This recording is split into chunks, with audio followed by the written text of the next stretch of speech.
Shameless. United in the Europa League. Europa League. We tell them one time and we say Europa League. Europa. I think that's the best we're gonna get. The most exciting thing in this entire video is going to be that intro. Stop now. Over. See you later, folks. Remember to subscribe, smash a like on the like button. See you later. 100%. Welcome to United View. Welcome to the preview for Sharif against Manchester United. Obviously, we've got a game tomorrow, Thursday, 5:45 UK time. And we were going to do a bit of a press conference reaction, but after that presser, there's not a lot to react to. And you know what? We waited all day. We had to reshuffle things and change things. We weren't sure when this press is going to be. So we had to wait for the team to obviously arrive there. Got confirmation this morning that it was going to be later on today, this late. And the questions were really, they left a lot to be desired for, you know. Obviously, look, do you know what? Yeah, but you know what? In respect to, this is what happens in Europa League. You know, you get to go to teams that, you know, only dream of seeing teams like Manchester United turn up there. And obviously it was Champions League last year, but Real Madrid and stuff like that. So for the people of Sharif and the fans and the supporters in Moldova, it is a massive occasion. It is a massive occasion. So I don't mean it in that way, but just in terms of us trying to get into some stuff and find out some stuff. There's a little bit about Rashford, a little bit about Dean Henderson / David De Gea. And that was pretty much it. I mean, Owen, just on the Rashford situation, what did we have?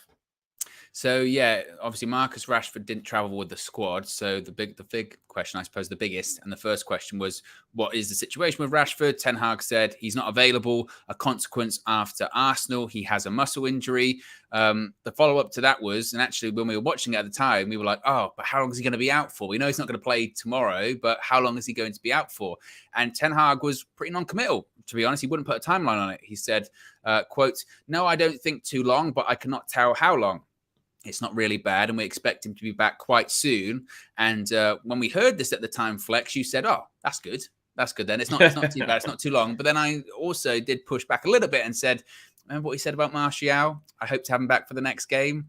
We don't know, basically, and I think it's the case of Ten Hag saying, "I don't really want to put a timeline on it because I myself don't really know when he's going to be back."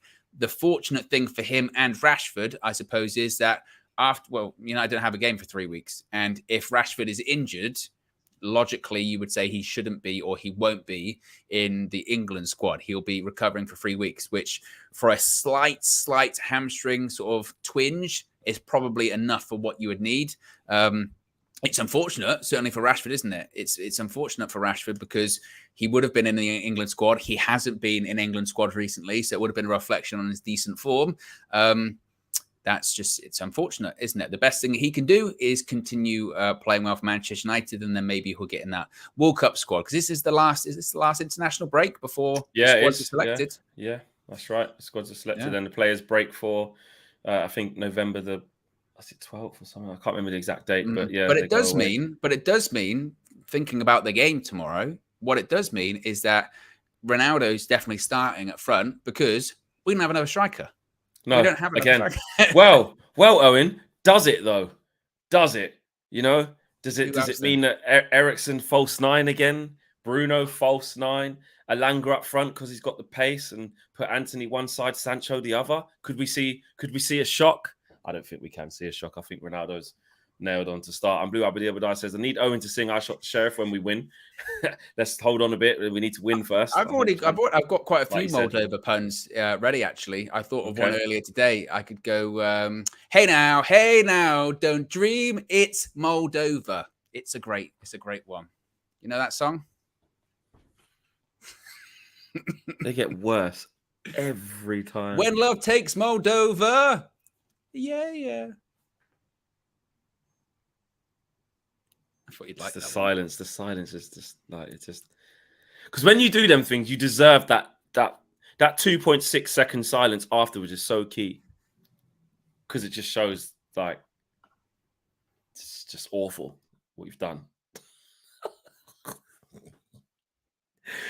Mustic K says, big ups, Flex and Owen. Y'all are golden. We are golden. Owen, you're golden. You're golden. Never change, Owen. says Kristen. Never change. I thought of that earlier today, and I thought, I tell you, someone that will really like that is Fleck. He'll really like that. So, nah. And Blue Abadi Abadai, after just asking you to sing I Shot the Sheriff once we've won, has just said, please help us, Fleck. I can't stand this. Exactly, I'm Blue Abadi Abadai. And you want this guy to sing once we've beaten be careful what you wish for. Be careful what you wish for. That's all I'll say. Tabislow says, damn. Tabislow says, damn. There was a little bit on Dean Henderson as well, where David De Gea was asked, Dean Henderson basically said what he said. What do you think on that, etc., etc.? David De Gea said, don't care. Like, there's no point about that. Do you know what I mean? That was it. About that. Yeah. There was that. That was it. Then he was asked, Ten Hag was asked, does that mean you're going to go? Is Ronaldo going to start tomorrow because the fans want to know, Moldovan fans out here? He said, they're going to have to wait till tomorrow. Then he was asked, are you going to play a stronger team? There's no game for a few weeks after this. Does that mean you're going to go stronger? We always put a strong team out, so we will be strong tomorrow. And he's not wrong. And he's not wrong. He's not wrong. Because that team, whilst our performance against Real Sociedad was very flat, especially in the second half when people like Eriksen went off, very dull, didn't create that much, very static. On paper, it still was a strong side that you would go, they should go far in the Europa League. So he's not wrong when he goes, we always play a strong team. And we do. But there is levels to the strength in the Manchester United side. Yeah, agreed. I do think that it's like, you know what, that Europa League side that we put out last week is, like I said, still got some good players in it. When we look at our whole Europa team that could be playing, there's some good players in there. Emma K says, "Nah, Owen, keep the tunes coming." So Emma's got a lot of support for you and your singing. Austin Baker says, Charlie McNeil as a shock for me. Let's get the awards as well. Imagine if Charlie McNeil started. That'd be insane. I can't see that happening, but yeah, imagine. So let's get into the game though, because somebody said here, there you go. Hector says Sharif won't be easy. So let's get into this game real quickly, because it's true. You can't just underestimate them. They beat Real Madrid in their own backyard last year. Listen, football, I don't even want to disrespect them and say miracles happen, but they do. Shock results do happen. And this is in their ground as well. And, they're quite formidable in their ground. I think they've won they're the champions of their country like 20 years. Technically, it's not their ground. Actually, it's not their ground. It's in the center of Moldova, isn't it? Yeah. So it's in the capital of Moldova. But the point being is that they do have a decent record in Moldova. Exactly. And, they beat the European champions there last year. They wasn't the champions at the time. It was on the way to being the champions, Real Madrid. But, in the Champions League, they managed to beat them at the Bernabeu. I mean, imagine that. So that proves there's something in the team. Yes, I don't know what players are left and come in, but we can't underestimate this game. I think we've got to go absolutely full strength. Whatever rotation Ten Hag was planning because of Crystal Palace, then Leeds, then this, all of that out the window, obviously, because those Premier League games weren't to be. And this team, first team, hasn't played since Arsenal. So they are fresh. They are ready to go. I know Sandro Martinez got 45 minutes, but that was a whole week ago. He's only played 45 minutes in a week. Malacia, same thing. Played a little bit longer than that. But wait, did he play the whole game? He might have done, actually. I can't remember. Yeah, because we didn't have another left back, did we? So he probably played 90. Yeah. Dallo as well. So look, but those guys have had a whole week off. So yeah, we need to go. Sancho's going to be fresh. Ronaldo, okay, he only played last week, so he's going to be fresh. Eriksen's going to be fresh. Bruno's going to be fresh, even though they had a half each, So I think we have to go full strength. Hector, which is what we were talking about the other day, Hector, if full strength, does McTominay start? I was thinking about this today because we've been talking about this last couple of days. I think Casemiro starts. And you know why I actually think Casemiro starts? Why? I think just because it's the Europa League. And I know that might sound disrespectful. I just think he can kind of kill two birds with one stone. You were going to play the Europa League games anyway, at this stage anyway. It's quite early. The last game was a Europa League game. We haven't had, loads of Premier League games in between. Go again, you get to play. I do think he'll just go with Casemiro because it's just the Europa League. I don't know. What do you reckon? Well, Casemiro's got more European experience at a much higher level. So he's got the experience of these difficult away fixtures. Of course, he's played against Sharif away before. and Real Madrid won that game. So he's got experience against this team away from home, and just playing in those difficult away European sides. I think that it's an interesting one because whilst McTominay doesn't deserve to be dropped, it does appear to be the perfect game to integrate Casemiro, because you play the strongest side and the player that long-term or throughout the remainder of the season is probably going to be playing in that role, Casemiro. I'm not saying it's not an easy game and it's not a game you should win, but if you do then win the game comfortably, you would say, right, Casemiro's in that spot, right, we can continue getting him going for the bigger Premier League games going forward. So it feels like the perfect game to put him in. But the other side of it, like we have said, is that McTominay doesn't deserve to be dropped. And if you're playing the strongest starting 11 right now, that is McTominay. Or the most, actually, there's not the strongest, maybe not the right word, the most in form starting 11. That's McTominay. So that is going to be an interesting one. There are a couple of selection decisions that are interesting tomorrow for Ten Hag. Like you said, does he go with Ronaldo again up front? Probably does. He will. And again, his hope will be, again, no disrespect to Sharif, but smaller, lesser side away from home. Is this the game that's going to get the goal up and running for Ronaldo his season? Because that's the hope, isn't it? And that was the hope last week against Sociedad when he played.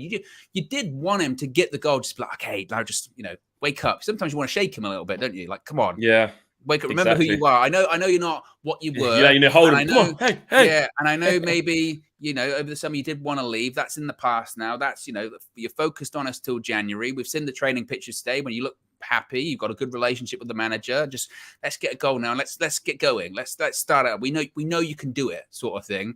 And because even I remember when he missed a couple of chances against Sociedad, he was frustrated with himself. You could see him going, I can't believe I missed that. Oh, yeah, he was fuming.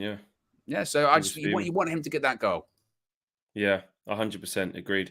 I feel like he needs a spark. He needs a spark, doesn't he? He needs something just to get him going. And you don't remember when he went on that 9-game goal drought last year? Yeah. And everyone was saying this is the first time in his career he's gone this long without scoring. And then he just hit form, didn't he? Started carrying us through games like no man's land, like no one's business. And he done his thing. I think the back four, Varane's got to come back in there. He's well rested. Martinez. And again, what does it say? If Harry Maguire is on the bench again for this now, because again, I'm basically saying that I think Casemiro will start because it's the Europa League, whatever. He was going to play them games anyway. You would think this is Harry Maguire's competition as well. At the present, he should be playing in these games really, because he's not playing in the Premier League. So he's the third choice centre back or fourth choice, however you want to add it up, right? But there is a decision to be made, because there's Ten Hag. Stick with that. We don't know whether his word was you're going to play in the Europa League. But then again, he started the first 2 Premier League games. So I don't even think a conversation like that would have taken place in terms of, right, this season, you're not going to play in the Prem, but you are going to, because he started the first 2 Premier League games. Then we didn't see him after that. So that was a form thing. Brings him in for Europa League. And actually, let's just believe in our manager. I just think our manager doesn't give a shit. I just think he just goes with the best team. I don't think he even thinks he needs to explain himself. I don't think he needs to pull Harry in. Obviously, his communication is going to be good because you've got to keep players on board. But I don't think he needs to map out you're going to play every game. I don't think he gives guarantees to any player that you're going to play in this tournament or that tournament. I don't think they have that guarantee with this manager. And I think also he realizes the fragility of not only the players, but also the narrative surrounding them. Basically, when we won 4 games in a row, everything's like, I'll tell you what can't United do this season? Maybe we should start getting a bit carried away with ourselves. 1 loss in Europa League to Sociedad, and it's back to reality of, are we really that good? So I think he would just be of the mindset of, actually, you know what? We haven't got a game for 3 weeks. It's in our best interest to win a game with a bit of a statement. And then for the next 3 weeks, suddenly things are positive surrounding Manchester United, right? It's that you kind of have to go, when you're a United manager, you have to almost go in these sort of steps, don't you? Of how can I keep things smooth for the next 2 or 3 weeks? And that's what he can do by winning the game convincingly tomorrow. And I think, like you said, I don't think he's had a conversation with players before the season. Oh, you're just going to play Europa League football. I think he's just, it's cliche, but legitimately, I do think he's like, you know what, game by game, just win the games. I'm not going to think that far ahead, because also he doesn't really know all of these players totally well, does he? He knows there's certain players he knows now already that he can trust, but there's still other players which he's not sure whether he can trust them or not. And again, considering we don't have a game for 3 weeks, it makes total sense play the strong team, win the game convincingly, and then for 3 weeks, the narrative surrounding Manchester United is how well we're continuing to play, and that Sociedad was just a blip. I think so, and they've got to show that, haven't they? They've got to show that was a blip, and we've got to go and win this game. You know, we have to. We've got to win this game. You can't be losing the first 2 games of the group stage of Europa League. It's not. You can't. It's just not on the cards, especially in the Europa League. Look, it wouldn't be impossible to qualify with the first 2 losses if you went on and won all the rest, but it still isn't. You know, got to go away to Sociedad, and I know they wasn't amazing against us, and we were basic. It should have been pretty much a draw, really, because of that crap penalty. But away at their place with their fact, you know, it's away, it's hostile. It's not easy. It's not easy. So you don't want to be going to Sociedad saying we have to win, even though Man United should be able to say that. You know what I mean? Because it's Europa League, we shouldn't even be in any position where there's any qualms about this group. You know, so to lose the first game was a bit of a dampener, but the way we lost it and the type of game it wasn't alarming. It wasn't like, oh my God, like, you know, we've lost real bad there to Sociedad. They're all over us. They won 3-0, convincingly. It was back to Brentford all over. It wasn't that. There wasn't, you know, and obviously it's the first time he changed up the team. So I get that. But it is a wake-up call, though. It is a wake-up call. The idea that United can just rotate and go through this competition and win it has already been proven not to be accurate. Basically, no, we can't rotate. And I'll hold my hands up with this one as well. I was saying rotate, you know, make 10 or 11 changes against Sociedad, and they're the best team in the group. Clearly, we can't do that in this competition because we can't rely on the players that are coming in to win the game and, you know, spark decent enough performances to win games against sides like Sociedad, let alone when the teams from the Champions League drop in and the competition gets really tough. So there's going to be, you know, we're talking about how strong the team is. Probably going forward, the team's going to be pretty strong, you know, because you can't rely on those rotated players to be, you know, delivering every single game to the standard that is required. Possibly you can for games like tomorrow or a game against the other team. But you know, going forward, again, when the Champions League teams drop in, strong sides got to be played. Yeah, absolutely. There's just a little bit on Twitter and stuff regarding Mason Greenwood, because he's been included in the 25-man squad list for the under 23s. Well, for Manchester United, really, for the and Premier League, yeah, for the Premier League. And look, I think we do need a bit more clarity on this, but I have seen some journalists. If I go to Chris Winterburn, he is from where is he from? Marsa. In English, so they're obviously translating, but he works for Marsa. Again, there's not a lot of domestics on this, and I'm surprised that Manchester United haven't maybe clarified or that there's a legal thing. But he says Mason Greenwood is included in the documentation because he's still technically a footballing employee of Manchester United. He's under 21 and English, so doesn't need to be registered, so not included on the squad list per se. I think there's got to be a technicality. You'd hope it's something legal because there hasn't been an announcement to say, the club have come out and said he won't be playing until no further comment. So they wouldn't just put him in. So I would think the appropriate for players over 21, you have to physically write their name down, register them for competition. As far as I'm aware, if you're, like you said, a footballing employee that's under 21, you don't actually have to do that. From what I would understand it. Again, we don't know, but. Yeah, you would think that possibly United might come out and clarify that, or possibly not, or some journalists will come out and clarify that. Yeah, well, just quickly here, the Express have done a piece saying that he's in there. He's been named in the under 21 selection of Manchester United's Premier League squad, although he remains suspended by the Red Devils until further notice. The English striker is not featured. Okay, trying to get a bit more context on this. The forward, okay, we know that. United moved quickly, yeah, we know that. On June 24th, we know that. He's yet to return to action with Manchester United, who remain unchanged on the 20-year-old striker. However, Greenwood has now been, despite being left out, because here you go. Because the player is still under the age of 21, he has been named in the under 21 section of their squad, which includes a long list of club academy stars. Greenwood is not currently in line to feature for the club in any capacity. United have not commented on the matter since their initial statement in January, in which confirmed they were suspending the player indefinitely. So I think that's the confirmation that you need there. Because the player is still under the age of 21, which I forgot, actually, to be fair. I thought he was over that. That's crazy.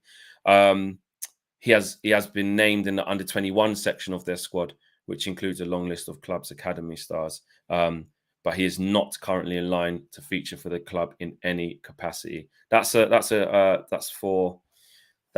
Express, and there's a couple of other articles as well that we could maybe just look at to see if they're all saying the same things. One here from the Mirror.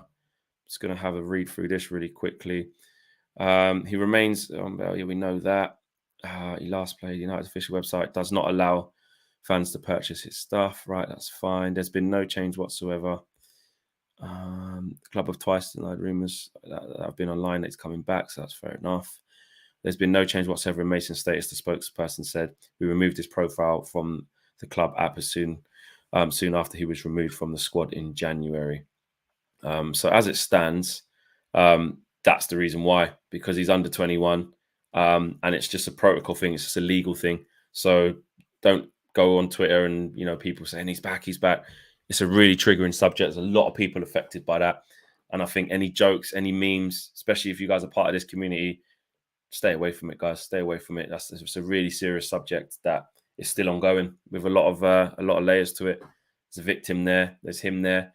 There's people who've been triggered by this around the world, both male and female. So let's just leave that where it is. But as it stands, that clears that up. But to finish off, Owen, Sharif versus Manchester United. You expecting us to get the job done? You expecting us to win the game? No idea. You would hope, because I thought we were going to beat Sociedad last week. True. And I think we all did. It depends what team. If the strongest team, if you picked, do you think he goes the strongest team? Because we ain't got a game for ages. Do you think he goes Sancho? Sancho. He's got no choice. Anthony. In that part of it, he's got no choice, really. Might even still play over Elanga. He likes Elanga. Sancho, Ronaldo, Anthony. Yeah. Or Elanga on the left, Anthony on the right, Sancho on the bench. Do you think he could do that? Nah, he starts Sancho. Possibly, but I think he starts Sancho. Yeah. Midfield, Bruno in the 10, Eriksen and Casemiro. Yes. Yeah. And then back four, back to what it was, Lisandro Martinez and Varane. Yeah. And then obviously we know the fullbacks. Yeah. Dallo and Malacia, and goal David De Gea, who's in the press conference. And if he plays that side, then we should win. It won't be easy, but I would go for a 2-0. Okay. What about you? Clean sheet if that back four comes back in. Yes. I'm having that. Yeah, 2-0. I like that. 2-0 if that back four plays. Mm-hmm. If that back four plays, that 2-0. And the midfield needs to be right. Do you know what I mean? If Eriksen's not playing, and then it's, Fred, because something happened in the warm-up, or if it's, then if it's Fred, Casemiro, and bloody Casemiro, Eriksen, and Fred again, he's going to stay that number 10, damn it. You go, wow, concerning. Imagine. Guys, smash the like on the video, subscribe to the channel if you're new. Remember, you can nominate us for an award in the Football Content Awards, which is the voting's done on Monday, so please do that. Latest episode of UV Raw is up. Obviously, all the members can see that, and if you would like to see exclusive content, get your exclusive priority chat, get your badges as well, then you can join the members club in the video description below if you would like to do that. We've got a match for you coming tomorrow as well, so we'll enjoy that. We're quite a busy one actually, so you guys can wait for that. And tomorrow morning we've got a nice interview tomorrow morning. Nice bit of refreshing content for you as well. So look out for 9 a.m. tomorrow. We're gonna be premiering a nice interview we've done. Mm-hmm. I push you to watch it. Honestly, it's really refreshing, really good. Speaking about a lot of stuff, not just football as well. Mm-hmm. So check that out tomorrow morning, 9 a.m. sharp. Super chats, by the way, Flex as well. Oh, was there super chats? My bad. I completely missed them. Sorry. You're a disgrace. You're a cheat. I'm a disgrace. I'm a cheat. Kenneth, really sorry, bro. Big fan of All-Star Game idea. Why are we so afraid of change? Get rid of the League Cup and play this. Worth a shot. Oh, Kenneth, I wouldn't say get rid of the League Cup for it. Yeah. I get the thing of open up your eyes. Don't be so close to change. Explore it. What could it look like? You heard my thoughts today. Or if you didn't, I said I'm not dead against it. I just got reservations about the motives behind it and who would be sorting out and who the real beneficiaries would be. But I wouldn't scrap the League Cup because of it. But I think there could be a way if it was done properly. So big up Kenneth. And the other super chat here was from Austin. I read that one actually already. He was talking about Charlie McNeil. It's the shock starter. And there's members comment as well. Jacob's been a member for 3 months. Says excited for tomorrow's match. Let's get a win. And what a way to end. Exactly. What a way to end. We are out of it, guys. See you all very, very soon. Well, tomorrow morning, there's a video up there for you. Make sure you check it out. And then it's match day content from there on. Peace.